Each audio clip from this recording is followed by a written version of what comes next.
This is the Lone Crater YouTube. We hope this video helps. You start by confirming the exact Office 2010 edition and having the product key ready. This prevents activation mismatches. Once done, run the Office Activation Wizard as administrator and temporarily disable antivirus to avoid blocking activation traffic. Make sure to create a system restore point or export the registry key for Office. This keeps you safe if you need to roll back changes. Now open Control Panel, navigate to Programs, and launch the Activation Wizard to begin the repair flow. You proceed by running Microsoft Fix-It diagnostics for activation. These detect common errors and can auto-repair. Then re-register licensing components.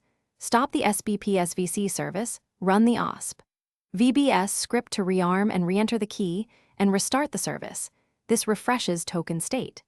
If activation still fails, check registry keys under HKLM/software/Microsoft/Office/14 0/registration and correct permissions so the system account can You finish by attempting online activation again.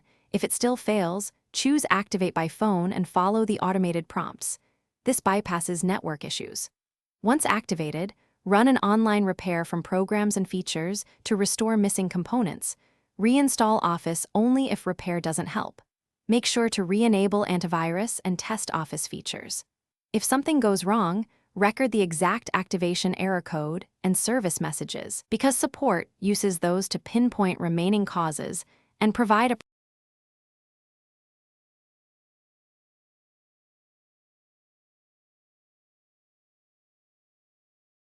Thanks for watching. Consider subscribing if we helped you.